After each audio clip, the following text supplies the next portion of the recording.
अस्सलाम वालेकुम।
अच्छा जी, आज क्लास के आखिर में क्विज है। लास्ट क्लास में आपको बता दिया था कंस्ट्रेंट सेटिस्फेक्शन प्रॉब्लम का, जो लास्ट क्लास में हमने पढ़ा था और जिसका असाइनमेंट भी आप लोगों को दिया हुआ है, उसी से रिलेटेड क्विज है आज।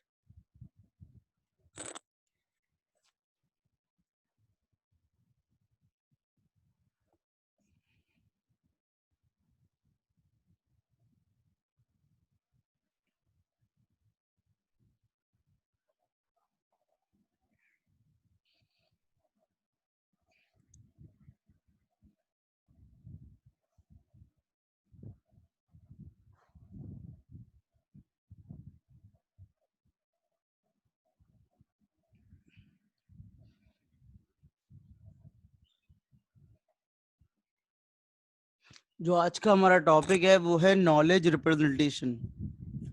बेसिकली अगर आप थोड़ा सा कोर्स को रिकॉल करें तो सबसे पहले आपने पढ़ा एजेंट क्या होते हैं, फिर आपने पढ़ा कि एजेंट किस एनवायरनमेंट में काम करते हैं, एजेंट की कितनी टाइप्स होती हैं, एजेंट के कितने मॉडल होते हैं। फिर आपने ये पढ़ा कि एजेंट को किसी प्रॉब्लम का सॉल्यूशन फाइंड आउट करने के लिए सर्चिंग करनी पड़ती है, किसी भी प्रॉब्लम को सॉल्व करने के लिए सर्च करना पड़ता है, और सर्चिंग के अलग अलग मेथड हैं। It depends upon the information given, like uninform search, जिसमें आपके पास सिर्फ मैप की या प्रॉब्लम की इंफॉर्मेशन गिवन होती है, साथ में ये गिवन नहीं होता कि कौन सी नोट से आप कितना गोल से दूर हैं, या कौन सी नोट पे जाके या कौन सी स्टेट पे जाके आपको गोल मिल सकता है, करीब हो सकता है। फिर इन्फॉर्म सर्च, अनइन्फॉर्म सर्च में आपने 4-5 एल्गोरिथम पढ़े, like BFS, UCS, DFS, DLS, IDS। फिर आपने इन्फॉर्म सर्च पढ़ा, इन्फॉर्म सर्च में आपको पता चला कि भाई कोई प्रॉब्लम स्पेसिफिक इंफॉर्मेशन अगर आपको गिवन हो तो ये ह्यूरिस्टिक कहलाता है for every node with respect to goal, जिसमें आपने पहला एल्गोरिथम पढ़ा ग्रीडी, दूसरा पढ़ा ह्यूरिस्ट ए स्टार। फिर आपने पढ़ा लोकल सर्च क्या होते हैं। Local search are the searching algorithm in which you don't care about the path, actually you are after the final configuration. Local search उसमें आपने पढ़ा greedy, best first search, sorry greedy नहीं, hill climbing. Hill climbing के बाद आपने पढ़ा local beam search. Moving forward हमने genetic algorithm पढ़ा। जेनेटिक एल्गोरिथम भी सर्च एल्गोरिथम की ही मिसाल है, लोकल सर्च एल्गोरिथम की, जिसमें हमारे लिए फाइनल कॉन्फ़िगरेशन इंपॉर्टेंट होती है। ये इंपॉर्टेंट नहीं होता कि आपने आंसर को किस तरह से हासिल किया है। जेनेटिक एल्गोरिथम के बाद हमने पढ़ा कंस्ट्रेंट सेटिस्फेक्शन प्रॉब्लम, जिसमें हमने डिफरेंट चीज़ें डिस्कस की कि किस तरीके से अगर कंस्ट्रेंट्स हमें गिवन हो तो हम अपनी प्रॉब्लम को फाइंड आउट कर सकते हैं। उसमें हमने ये देखा कि वेरिएबल की चॉइस के लिए हमारे पास क्या ऑप्शन हैं, वैल्यू की चॉइस के लिए हमारे पास क्या ऑप्शन है। फिर हमने ये देखा कि फॉरवर्ड चेकिंग क्या होती है। फिर हमने ये भी देखा कि फॉरवर्ड चेकिंग के साथ अगर हम आर्क कंसिस्टेंसी लगा दें तो किस तरीके से हमारी हेल्प हो सकती है। ये सारी चीज़ें हम पिछली क्लास तक कवर कर चुके हैं। अब थोड़ा सा थ्योरेटिकल पार्ट है और उसके बाद दोबारा से थोड़ा सा लॉजिकल या कॉन्सेप्चुअल। अभी तो आप जो अभी आज सुनेंगे अभी आधे एक घंटे तक वो डेफिनेशंस वाला पार्ट है। देखिए एक एजेंट है, उसको आपने डिज़ाइन कर दिया है, तो डिज़ाइन करने से पहले कुछ इन्फॉर्मेशन होती है जो उसको देनी होती है। जिस प्रॉब्लम के अंदर वो एग्जिस्ट करता है, जिस एनवायरनमेंट के अंदर वो एग्जिस्ट करता है, जिस प्रॉब्लम पे वो काम कर रहा है, उससे रिलेटेड कुछ इन्फॉर्मेशन आप देते हैं। चाहे वो ऑटोनोमस टैक्सी ड्राइवर ही क्यों ना हो, उसको पहले आप मैप की इन्फॉर्मेशन गिवन देंगे। मैं किसी पर्टिकुलर एल्गोरिथम को लगाने की बात नहीं कर रहा, मैं आपसे कह रहा हूँ कि जो इन्फॉर्मेशन किसी को गिवन होनी चाहिए पहले से, मैं उस इन्फॉर्मेशन की बात कर रहा हूँ। कोई भी एजेंट हो, चाहे वो ऑटोनोमस टैक्सी ड्राइवर हो, चाहे वो गेम हो, कुछ नॉलेज उसको पहले से गिवन होती है। जाहिर सी बात है, जब तक सिस्टम के बारे में नॉलेज नहीं होगी, एनवायरनमेंट के बारे में नॉलेज नहीं होगी, तो आपका एजेंट उस एनवायरनमेंट में काम कैसे कर सकता है या आगे कैसे बढ़ सकता है। जैसे कि अगर मैं बोलूँ कि कराची शहर में 18 टाउन है, तो ये 18 टाउन किससे कैसे कनेक्ट है, ये इन्फॉर्मेशन मुझे देनी पड़ेगी अपने सिस्टम को। Like I am talking about the map, तो मैप हमें अपने प्रॉब्लम को देना पड़ेगा। तो नॉलेज रिप्रेजेंटेशन जो ये टॉपिक आपके सामने लिखा हुआ है, ये बेसिकली क्या है कि बेसिकली स्कीम्स हैं कि किसी भी एजेंट के लिए आप नॉलेज को कितनी तरह से रिप्रेजेंट कर सकते हैं कि जिसको यूज करके वो आसानी से उन पे प्रोग्रामिंग कर सके। मतलब प्रोग्रामिंग तो खैर आप ही करेंगे। जब आप नॉलेज को रिप्रेजेंट करते हैं डिफरेंट स्कीम से, तो आपके लिए उसको कनेक्ट करना ज्यादा आसान हो जाता है। लाइक मैं आपको एक मिसाल देता हूँ, आपने एआई की लैब में प्रोलॉग किया है, तो प्रोलॉग में भी आप नॉलेज को रिप्रेजेंट कर रहे होते थे। जो आप फैक्ट्स बनाते थे, जो आप रूल्स बनाते थे, जो आप प्रेडिकेट बनाते थे, याद आ रहा है शुरू की लैब में जो आपने किया है।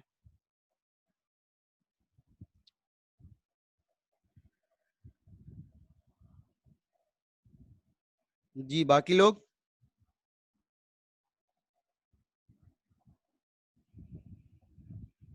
तो शुरू की लैब में जो आप लोगों ने किया है मैं उसकी बात कर रहा हूँ कि आप जो वो एक डेटाबेस लिखते थे, जो आपके प्रोग्राम को पहले से बात पता होती थी, मैं उसकी बात कर रहा हूँ कि नॉलेज बेस जो होता था, नॉलेज बेस, उसके बाद आप उसकी मदद से रूल्स बनाते थे।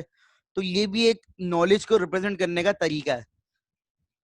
तो कुछ नॉलेज रिप्रेजेंटेशन की स्कीम्स हैं, लेकिन उससे पहले हम थोड़ा सा बेसिक पढ़ लेंगे कि नॉलेज कितनी तरह की होती है, कितनी टाइप्स होती हैं। ठीक है, तो मैंने 3-4 जगहों से ये स्लाइड बनाने की कोशिश की है और इसमें बेसिकली थ्योरी है थोड़ी बहुत, तो एक दफ़ा गो थ्रू कर लीजिएगा। शुरू में ये लिखा हुआ है कि भाई नॉलेज जो है वो किस फील्ड से बिलोंग करती है। तो नॉलेज बिलोंग करती है आपकी,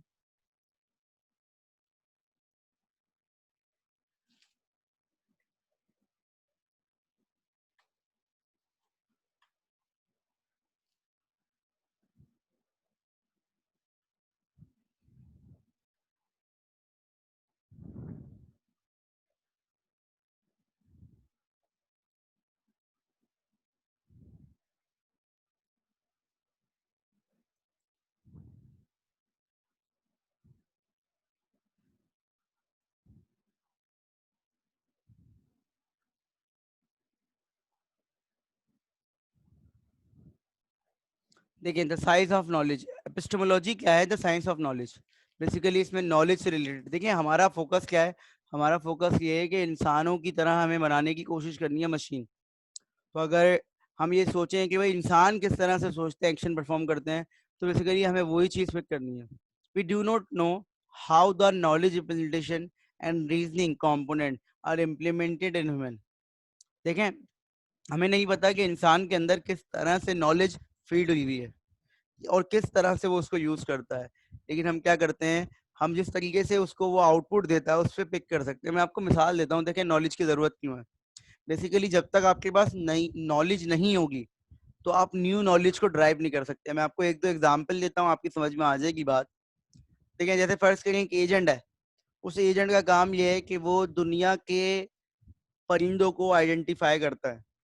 मतलब उसके सामने कोई भी परिंदा आता है, बर्ड, वो उसको आइडेंटिफाई करता है कि भाई ये चीज है। हम स्पेसिफिकली क्रो की बात करते हैं, कौवे की।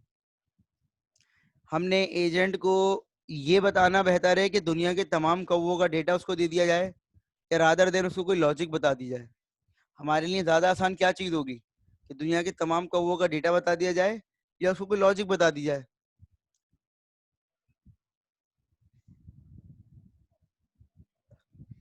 ठीक है, तो हमारे लिए बेहतर ये कि हम उसको लॉजिक बता दें। तो हमने लॉजिक ये बताई कि हर वो परिंदा जो काला होता है और एक पर्टिकुलर साउंड काएं काएं जो करता है, अगर वो कर रहा है तो वो कौवा है।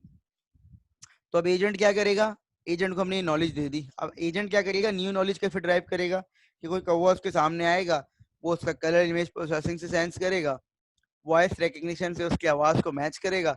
अगर ये दोनों चीजें उसके डेटाबेस में ट्रू जाती हैं तो वो मार्क कर देगा कि भाई ये पर्टिकुलर परिंदा जो है वो क्या है, कौवा है। तो उसके डेटाबेस में कौवे के एंट्री का इजाफा हो जाएगा।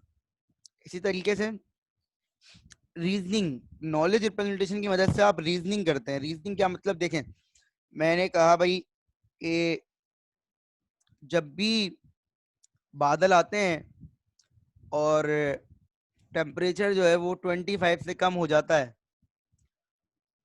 तो बारिश होती है। ठीक है, जब भी बादल आते हैं और टेम्परेचर जो है वो 25 डिग्री सेंटीग्रेड से कम हो जाता है तो बारिश हो जाती है। ये मैंने एक मिसाल दे दी। अब जो है एजेंट बाहर निकलता है, उसको कहीं जाना है, ऑटोनोमस टैक्सी वाले की बात हो रही है, उसको कहीं जाना है, और वो देखता है भाई बादल भी निकले हुए हैं और बारिश भी बादल भी निकले हुए हैं और टेम्परेचर भी 25 डिग्री सेंटीग्रेड से कम है। तो वो ये रीजनिंग कर सकता है, वो ये नॉलेज प्रिडिक्ट कर सकता है कि भाई बारिश होने वाली है। इसका मतलब है अपने डिसीजन को चेंज कर दे या अपडेट कर ले या कोई और काम कर ले।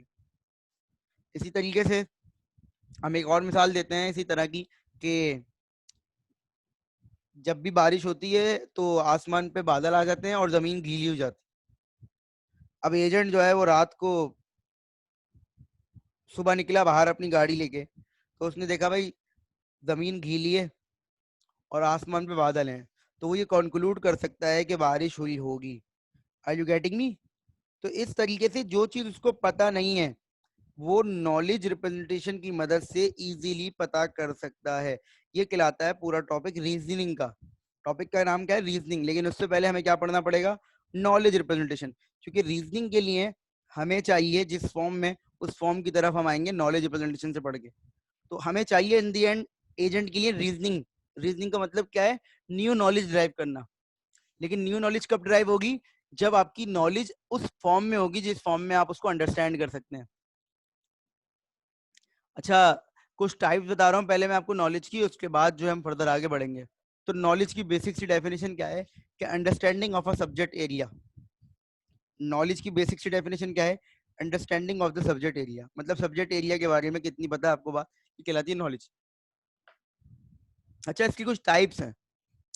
तो इसकी जो टाइप्स हैं उनमें सबसे पहले कैटेगोरियल है, कि एक पोस्टीरियर होती है, अगर पोस्टीरियर नहीं होती तो सॉरी, एक प्रायर होती है, अगर प्रायर नहीं होती तो पोस्टीरियर होती है। बाकी इसकी जो अलग टाइप्स हैं वो बताऊंगा, लेकिन इन दोनों में आपस में रेफरेंस है कि अगर प्रायर नहीं होगी तो पोस्टीरियर होगी, अगर पोस्टीरियर नहीं होगी तो प्रायर होगी। और एज नेम सजेस्ट, ये नाम से भी समझ में आ रहा होगा, पोस्टीरियर नॉलेज वो नॉलेज होती है कि जो एजेंट के पास पहले से मौजूद होती है। पहले से का मतलब ये है कि जो एजेंट आप डिजाइन कर रहे हैं उसको पहले से कोई नॉलेज दे दें, वो कहलाती है प्रायर नॉलेज। सॉरी, पोस्टीरियर नहीं, प्रायर। तो प्रायर नॉलेज वो नॉलेज होती है कि जो एजेंट के पास पहले से मौजूद होती है। एनवायरमेंट में कोई भी चीज सेंस करने के बाद नहीं आती, सेंसर से पहले से उसके बाद मौजूद होती है, वो कहलाती है प्रायर नॉलेज। लाइक हमने एक एजेंट डिजाइन किया, उस एजेंट को एनवायरमेंट की बेसिक इंफॉर्मेशन दे दी कि भाई ये दीवार यहाँ पर है, ये यहाँ पर है, यहाँ पर ये चीज रखी हुई है, यहाँ पर ये चीज रखी हुई है, ये सारी नॉलेज क्या कहलाएगी? प्रायर नॉलेज कहलाएगी। क्योंकि ये कोई भी चीज उसको सेंसर के जरिए नहीं मिली, ये पहले से आपने उसको बता दी है, ये कहलाएगी प्रायर नॉलेज। सही है। और consider to be universally true का मतलब ये होता है कि देखें, जो चीज आपने उसको बता दी है वो चीज अब उसके लिए यूनिवर्सली ट्रू है। जो चीज आपने अपने एजेंट को बता दी है वो चीज उसके लिए क्या है? यूनिवर्सली ट्रू है। तो इसका मतलब ये है कि अगर आप ये कहते हैं कि दीवार यहाँ पर है, तो एजेंट के लिए अब दीवार वहीं पर ही है, चाहे प्रैक्टिकली दीवार वहां पर ना हो, लेकिन एजेंट ये समझेगा कि भाई यहाँ पर तो दीवार होती है। Are you getting my point?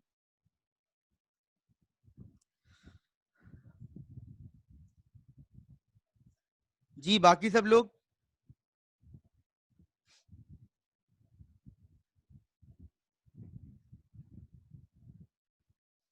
तो प्रायर नॉलेज क्या है? कि वो नॉलेज जो फर्स्ट करें मैं इस सेमेस्टर में आया और मुझे ना हर स्टूडेंट के साथ उसकी कुछ इन्फॉर्मेशन मिल गई, ग्रेड से मुतालिक, मतलब CGPA से मुतालिक, एक एक इससे मुतालिक कि भाई क्लास में रेगुलर है या नहीं है, और हर हर थोड़ी बहुत इन्फॉर्मेशन मिल गई। तो ये एक मेरी प्रायर नॉलेज होगी, क्योंकि मैंने अभी तक आपको पढ़ाया नहीं, ना मैंने आपसे कोई बेसिक टेस्ट लिया, ना क्विज लिया, ना असाइनमेंट लिया, तो ये मेरी प्रायर नॉलेज होगी।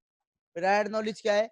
जो नॉलेज मुझे सेंसर्स को यूज करने से पहले मिल जाए वो कहलाती है प्रायर नॉलेज। अच्छा जी, प्रायर नॉलेज नहीं होती तो दूसरी नॉलेज क्या होती है? पोस्टीरियर। वो नॉलेज जो सेंसर्स के जरिए आती है। लाइक इन्वायरमेंट में अचानक से किसी ने टेबल ला के रख दी, तो एजेंट ने सेंसर से सेंस किया, उसने बोला भाई यहाँ तो टेबल रखी हुई है, तो वो उसको अपडेट कर लेगा अपने पास नॉलेज को, उस नॉलेज को क्या कर लेगा? अपने पास अपडेट कर लेगा। पोस्टीरियर नॉलेज क्या होती है? जो सेंसर्स के जरिए आती। एग्जाम्पल में ये भी लिखा हुआ है बात डेफिनेशन में कि मैं not always be reliable. Always be reliable का मतलब क्या है? कि देखिए वो चेंज हो सकती है, 100% श्योरिटी नहीं है कि भाई वो तो रन टाइम पे आ रही है, तो हो सकता है सेंसर में कोई एरर आ जाए या कोई और मसला हो जाए, तो आप इसको 100% रिलायबल नहीं बोल सकते। ऑल दो के इसके ब्याह पे आप डिसीजन ले सकते हैं, लेकिन आप 100% रिलायबल नहीं बोल सकते।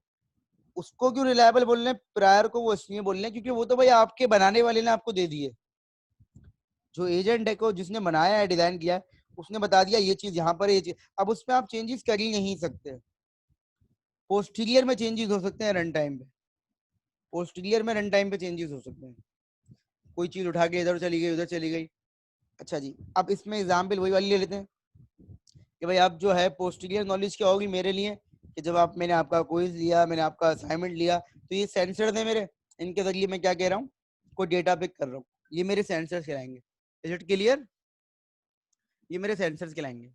तो प्रायर और पोस्टीरियर समझ में आ गई?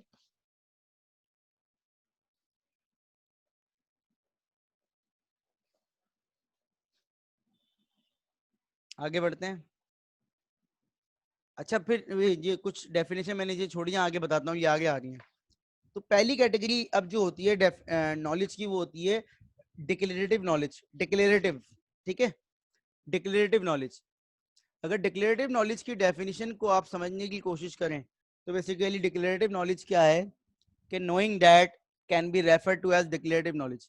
किसी चीज के बारे में जानना, किसी कॉन्सेप्ट के बारे में जानना, किसी फैक्ट के बारे में जानना, वो कहलाता है डिक्लेरेटिव नॉलेज। मतलब किसी भी सवाल का जवाब अगर ये है कि आपको उसके बारे में क्या पता है, तो वो कहलाता है declarative knowledge.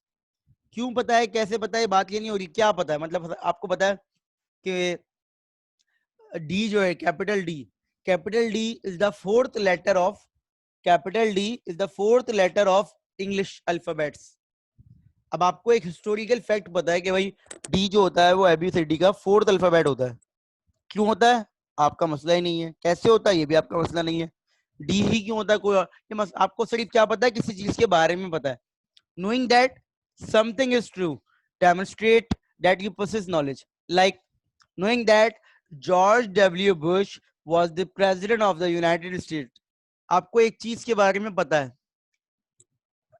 shows that you know a historical fact। आपको ये नहीं पता कि वो फैक्ट अप्लाई कैसे हो रहा है, वो बना कैसे है, ये बात आपकी टेंशन ही नहीं है। अगर इस तरह की कोई नॉलेज आपको गिवन है तो वो कहलाती है डिक्लेरेटिव नॉलेज। डिक्लेरेटिव नॉलेज क्या है कि किसी चीज के बारे में आपको पता हो। ये देखिएगा, डिक्लेरेटिव नॉलेज क्या है कि किसी कॉन्सेप्ट के बारे में, किसी ऑब्जेक्ट के बारे में, किसी फैक्ट के बारे में आपको पता हो। मतलब what is known about the problem, जो जो चीजें आपको पता है वो कहलाती है डिक्लेरेटिव नॉलेज। जैसे अगर हम बात करें it is sunny today, cherries are red, तो रेड है, बस रेड है, ये डिक्लेरेटिव नॉलेज कहलाएगी। ठीक है, is it clear?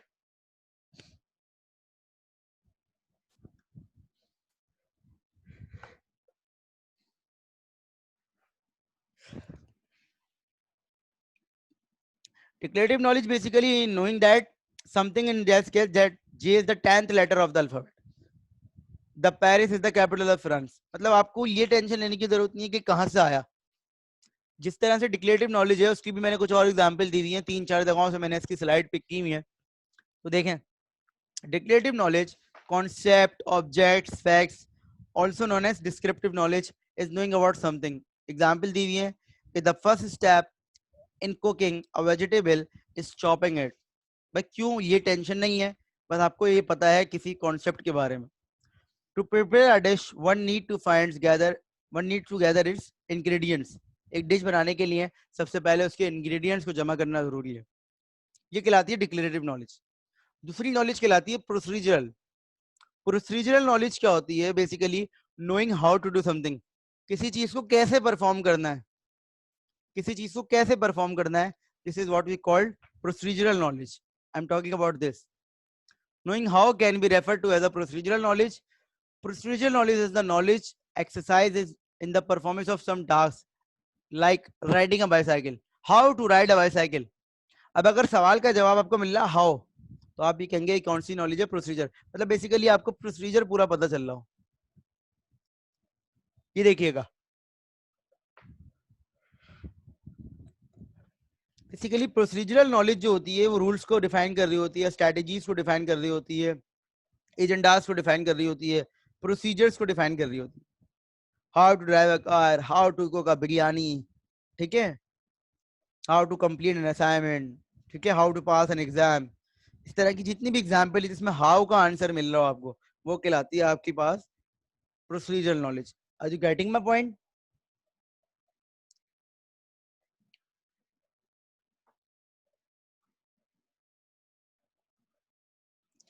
How to cook vegetable और how to prepare a particular dish in procedural knowledge. ठीक है,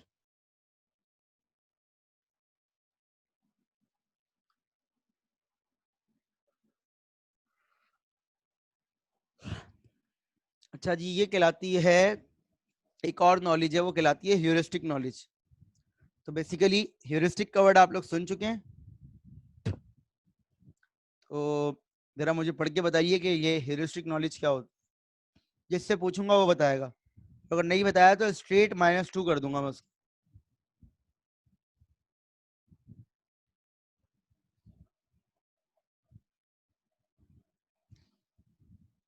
सही बताएं या गलत बताएं, लेकिन मुझे आंसर चाहिए।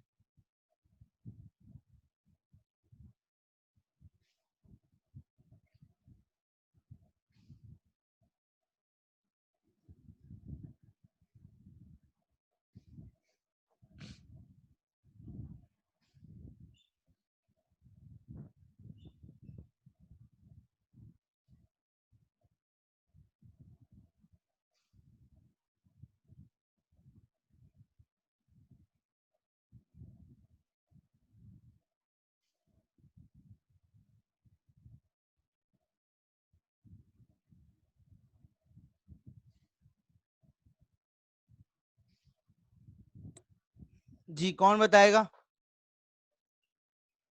What is heuristic knowledge?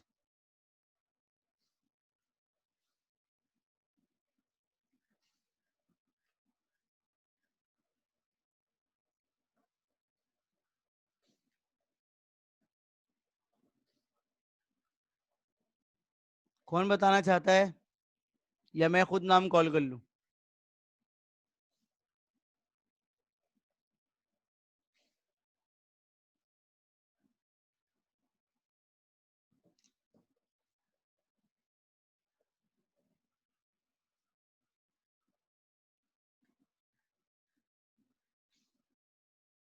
चलिए मैं जकाउल्ला आपका माइक म्यूट अनम्यूट कर रहा हूँ, आप आंसर दीजिए।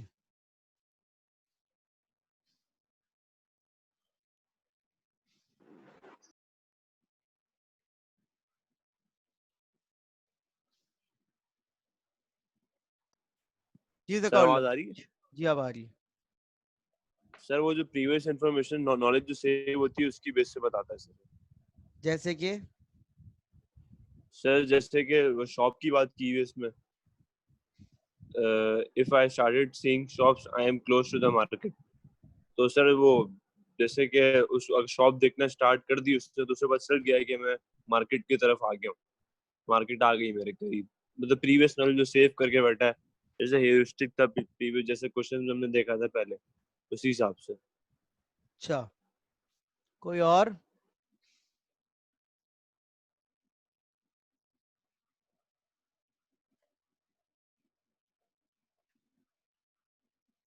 जी फरवा, फरमाइए।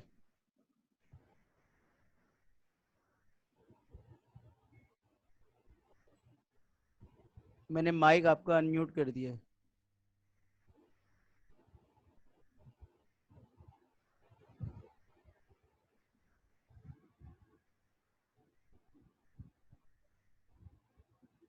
आवाज आ रही है आपको मेरी?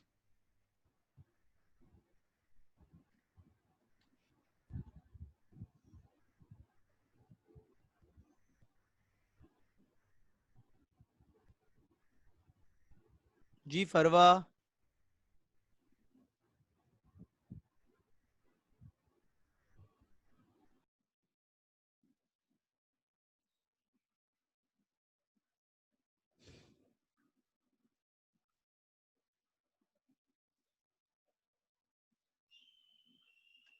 देखिए, रूल ऑफ थंब का मतलब बेसिकली ये है कि एजेंट के पास एक्सपीरियंस के हिसाब से उसको कोई नॉलेज कहीं से मिल जाए। मतलब आप ये मत सोचिए कि उसको पहले से फीड किया हुआ है ये बात, जकाउल्ला, कि भाई स्टार्ट सीइंग शॉप। बेसिकली उसका पास एक्सपीरियंस है, पिछली दफा जब वो आया था तो उसने देखा दुकानें आ जाती हैं, उसके बाद मार्केट होती है। तो हर एजेंट का पास एक्सपीरियंस अलग हो सकता है। जैसे मैं बोलूं कि यार चूंकि तुम बहुत तेज बाइक चला रहे हो तो तुम्हारा एक्सीडेंट हो सकता है। समझ रहे हैं? पास्ट एक्सपीरियंस के बिहाफ पे मैंने देखा है ऐसा कि भाई जो लोग बहुत तेज राइडिंग करते हैं तो उनका एक्सीडेंट हो जाता है। सही है यार। मैं एक और मिसाल दूं कि भाई चूंकि तुम बहुत मेहनत करने लगे हो तो इंशाल्लाह तुम्हारा अच्छा ग्रेड आ जाएगा। समझ में आ रही है बात? रूल ऑफ थंब का मतलब क्या है कि जो एजेंट के पास एक्सपीरियंस से मिल जाए। ठीक है ना? पास्ट प्रॉब्लम जो सॉल्व की है उसके हिसाब से कोई एक्सपीरियंस मिल जाए। अब ये कह रहा है five start seeing shops I am close to the market, इसका मतलब पहले कभी गया होगा, इसने देखा होगा कि भाई बहुत सारी शॉप्स हैं, उसके मार्केट शुरू हो जाती है। समझ में आ रही है बात? चूंकि तुम बहुत बहुत ज्यादा मेहनत कर रहे हो तो तुम्हारा अच्छा ग्रेड आ जाएगा। ये पास्ट एक्सपीरियंस है कि भाई जो स्टूडेंट मेहनत करता है उसका अच्छा ग्रेड आ जाता है। Are you getting my point? और भी बहुत सारी एग्जाम्पल हो सकती है जिसमें आपका पास्ट एक्सपीरियंस मैटर करता हो। और कोई एग्जाम्पल दे दें, शाबाश। कोई और एग्जाम्पल दे दें, कोई भी लिख के बता दें,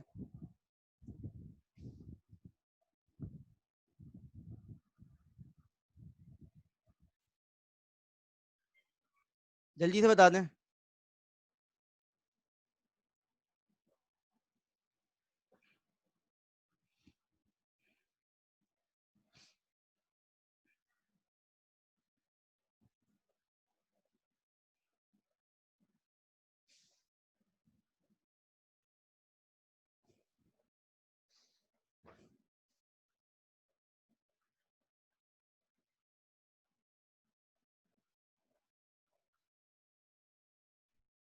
अगर कार रुक रही हो तो साइड, हाँ बिल्कुल सही है। देखिए आपका पास एक्सपीरियंस है तो आप उसके हिसाब से सोच रहे हैं, बिल्कुल सही बात।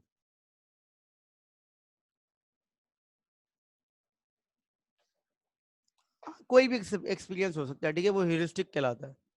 चले आगे बढ़ते हैं। अच्छा, एक और नॉलेज है, वो कहलाती है मेटा नॉलेज।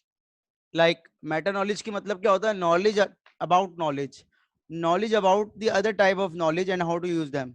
एक नॉलेज के अंदर आपको ये पता होगा कि किसी दूसरी नॉलेज को कब यूज करते हैं, या कोई रिकमेंडेशन दी जा रही हो दूसरी नॉलेज को यूज करने की. Knowledge about the other types of knowledge and how to use them. जैसे मैं आपको एक एग्जांपल दूं तो आपको समझ में आएगा.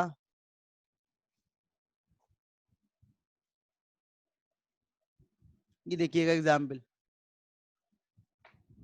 Bibliographic data, catalogue of books.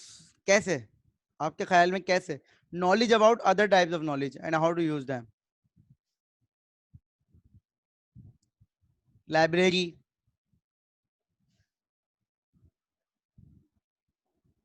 Ji, library की मिसाल कैसी है कि भाई आपको पता है कि साइंस के शेल्फ में डिफरेंट बुक्स रखी हुई है, वो अलग नॉलेजेस हैं.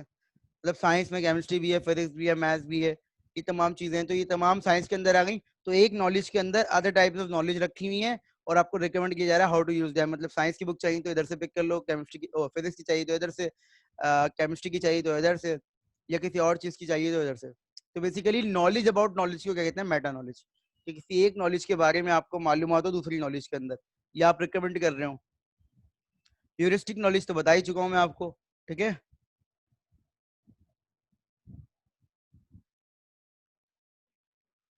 स्ट्रक्चर नॉलेज क्या होती है? Basically rule sets, concept, relationship. मैं इसकी एग्जांपल दे देता हूँ, ज्यादा बेहतर वहां से समझ में आ जाएगा. ये देखिएगा इसकी एग्जांपल. स्ट्रक्चर नॉलेज क्या है? बेसिकली पूरा एक स्ट्रक्चर बना हुआ आपस में. जैसे एग्जांपल देखिए, mango is a kind of fruit, fruit is a kind of crop, crop information is a part of agriculture knowledge.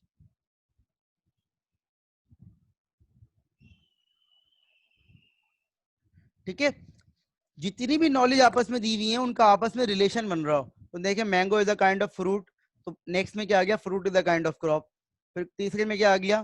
Crop is information of part of information, crop information is part of agriculture knowledge. तो देखिए ये structure बन रहा है basically. ऐसा नहीं है. अगर मैं इंडिविजुअली बात करूं ना, तो mango is a kind of fruit क्या है? Declarative knowledge. Fruit is a kind of crop, ये भी declarative knowledge. Crop information is a part of agriculture knowledge, ये भी डिक्लेरेटिव नॉलेज. तो आप ये कह सकते हैं, क्या आप ये कह सकते हैं कि बहुत सारी डिक्लेरेटिव नॉलेज अगर लिखी हुई हो तो वो स्ट्रक्चर नॉलेज बन जाती है?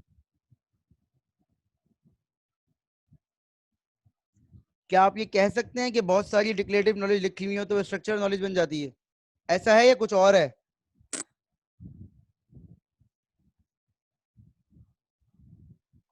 क्या आप ये कह सकते हैं कि बहुत सारी डिक्लेरेटिव नॉलेज लिखी हुई हो तो वो स्ट्रक्चर नॉलेज बन जाती है?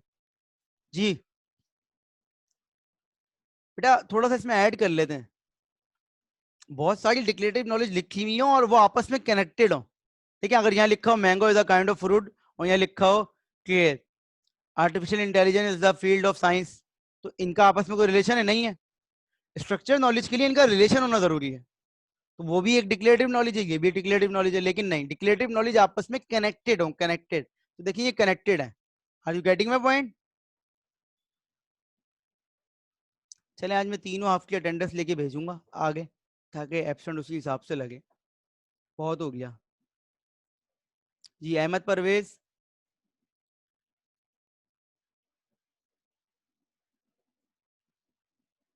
मोहम्मद मुस्लिम. जुबैर. मोहम्मद जुबैर. ठीक है. हम्माद. हुजैफा. सैयद मुइज.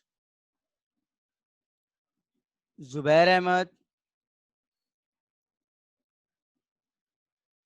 उसामा. आकिब. रामीन. रोशनी. सारा. रजी. इफ्रा. दानिश. असरा. अनस. सकीना. हारिस. हुसैन. फाइक. इस्माइल, इस्माइल मौजूद है लेकिन वो शायद सो रहे हैं लगा के ना। राहील,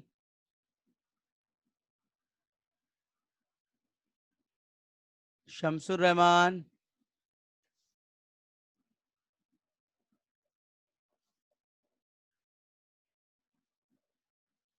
अब्दुल राफे, जैनुल आबदीन, ज़काउल्ला, तहर रसूल, मोहम्मद साद, तहरीम, सानिया, फरवा, बुशरा, मोहम्मद बिलाल,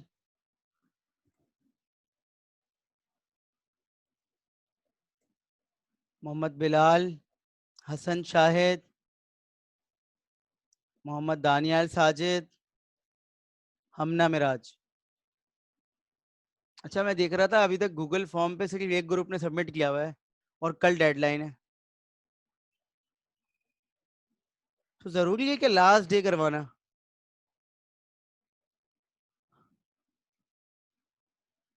जी, अगर मैं आप लोगों से कुछ पूछता हूँ ना तो मुझे उसका जवाब चाहिए।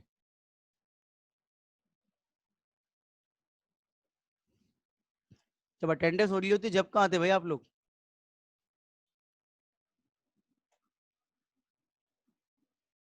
नहीं, आप लेट करें मुझे मसला नहीं है लेकिन कल तक हो जाए बस।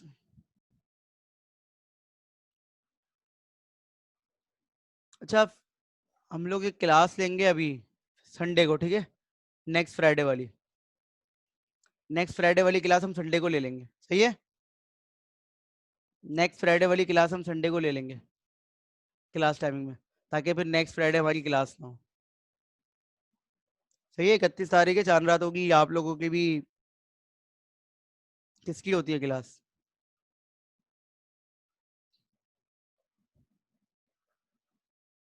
किसकी क्लास होती है? कितने बजे होती है?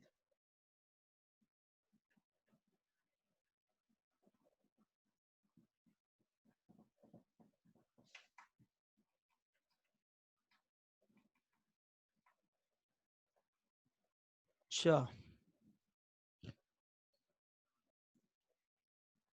बताता हूँ मैं थोड़ी देर में आपको। चलिए मीटिंग एंड हो रही है, 5 मिनट बाद दोबारा ज्वाइन कर लेते हैं।